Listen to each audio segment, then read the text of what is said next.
Welcome to Biography with Plutarch, where we delve into the lives of extraordinary individuals to uncover the essence of their character and the timeless lessons they impart.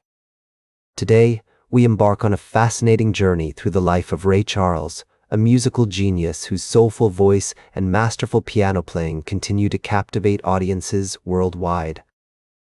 To understand the man behind the music, we must begin with his early life, a period marked by both hardship and promise. Ray Charles Robinson was born on September 23, 1930, in Albany, Georgia, a small city nestled in the heart of the state's agricultural region. His parents, Bailey Robinson and Aretha Williams, were poor sharecroppers who worked tirelessly to provide for their family. The rural landscape of Georgia, with its lush fields and rustic towns, would later influence Ray Charles's music, imbuing it with a deep sense of roots and tradition. As a young child, Ray Charles was surrounded by the sounds of gospel music, which filled the air at the local church where his mother sang in the choir. He was particularly drawn to the piano, and at the age of 3, he began taking lessons from a neighbor, Mrs. Lawrence. These early lessons sparked a passion for music that would stay with him throughout his life. By the time he was 5, Ray Charles was playing piano in the local church, where his talent and dedication quickly earned him recognition. Tragedy struck when Ray Charles was just 6 years old, as he lost his sight due to glaucoma. This devastating event could have shattered his spirit, but instead it seemed to fuel his determination to succeed. With the support of his family, particularly his mother, who encouraged his love of music, Ray Charles continued to hone his craft, adapting to his new circumstances with remarkable resilience. In 1937, Ray Charles's family moved to Greenville, Florida, where he attended the Florida School for the Deaf and the Blind. This institution would provide him with a formal education and access to musical training, enabling him to hone his skills as a pianist and singer. The school's music program, which included instruction in classical piano and music theory, would have a profound impact on Ray Charles's development as a musician, introducing him to new styles and techniques that he would later incorporate into his own music. Under the guidance of his teacher, Mrs. Lawrence, Ray Charles expanded his musical repertoire, exploring various genres, including jazz, blues, and classical music. He spent hours practicing, often for 4 or 5 hours a day, driven by an insatiable desire to master his craft. This dedication paid off as he quickly became one of the most skilled pianists at the school. As we explore the early life of Ray Charles, we see a young man emerging, shaped by both the challenges and opportunities of his formative years. With his remarkable talent, unyielding determination, and strong sense of purpose, Ray Charles was poised to make his mark on the world of music. The experiences and influences of his childhood, including his family, education, and cultural context, would all contribute to the development of his unique sound and style. As Ray Charles entered adulthood, he began to make a name for himself in the music world. In 1947, at the age of 17, he moved to Orlando, Florida, where he started performing in local bands and developing his unique sound. He was particularly drawn to the music of Nat King Cole, Charles Brown, and Louis Jordan, whose styles would later influence his own music. Ray Charles's talent and charisma quickly earned him recognition, and he soon found himself playing in various bands, including the Florida Playboys and the Mixon Trio. In 1949, Ray Charles moved to Los Angeles, where he hoped to make it big in the music industry. He was signed by Swingtime Records and released his first single, Baby, Let Me Hold Your Hand, which became a moderate success. However, it was his 1952 single, Baby Grand, that brought him his first real taste of fame. The song's unique blend of gospel, blues, and jazz styles resonated with listeners, and Ray Charles found himself on the path to stardom. The 1950s were a pivotal time for Ray Charles, as he continued to innovate and experiment with his music. He released a string of hit singles, including What I Say and I Got a Woman, which showcased his remarkable talent as a singer, songwriter, and pianist. His music was a fusion of different styles, blending the emotional intensity of gospel with the sophistication of jazz and the raw energy of blues. As Ray Charles himself once said, "Music is a powerful thing. It can make you feel happy, sad, or anything in between."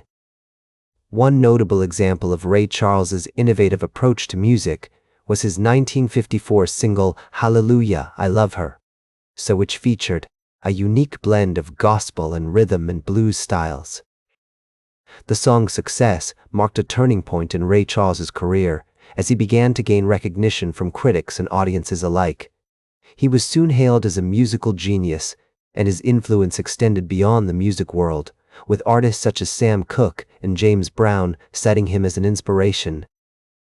As we explore the remarkable achievements of Ray Charles, it becomes clear that his music was not just about entertainment, but about expression and connection.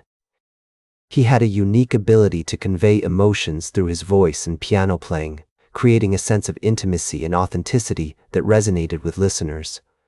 His music also reflected his experiences as an African American in a segregated society, addressing themes of love, struggle, and perseverance.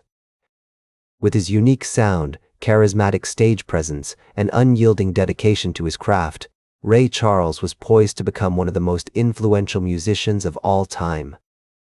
As the 1960s dawned, Ray Charles was at the height of his powers, with a string of hit singles and albums that solidified his position as one of the most influential musicians of his generation.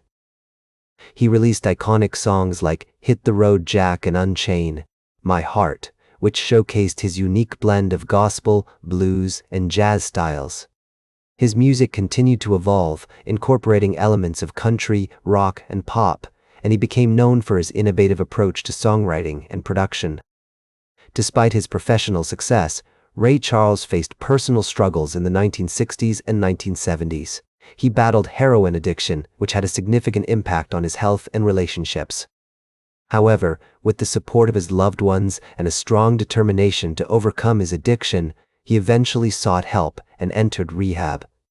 This experience would later influence his music, as he wrote about his struggles and triumphs in songs like I'll Be Good to You and Let's Go Get Stoned. In the 1980s and 1990s, Ray Charles continued to tour and record music, releasing albums like The Spirit of Christmas and My World. He also became a popular guest on television shows, including Saturday Night Live and The Tonight Show, where he would often perform and share stories about his life. His charisma and stage presence remained unchanged, and he continued to inspire new generations of musicians and fans. One notable example of Ray Charles's enduring influence is his collaboration with other artists. In 1985, he recorded the hit single We Are the World with a supergroup of musicians, including Michael Jackson, Stevie Wonder, and Quincy Jones. This project raised millions of dollars for famine relief in Africa and cemented Ray Charles's status as a musical legend. As we explore the later life of Ray Charles, it becomes clear that his legacy extends far beyond his own music. He paved the way for countless other artists, including Aretha Franklin, James Brown, and Sam Cooke, who were all influenced by his unique style and sound. His music also played a significant role in the civil rights movement, with songs like What I Say and I Got a Woman becoming anthems for African American empowerment. Ray Charles passed away on June 10, 2004, but his legacy lives on through his music, which continues to inspire and uplift listeners around the world. In 2005, he was posthumously inducted into the Jazz Hall of Fame, and his music has been recognized with numerous awards, including multiple Grammy Awards and a place in the Rock and Roll Hall of Fame. With his unique sound, charismatic stage presence, and enduring legacy, Ray Charles remains one of the most influential musicians of all time. His music is a testament to the power of creativity and perseverance, and his impact will be felt for generations to come. That's all for today's biography with Plutarch. Remember to like, share, and subscribe, and until next time, remember that understanding the lives of remarkable individuals helps us better understand ourselves.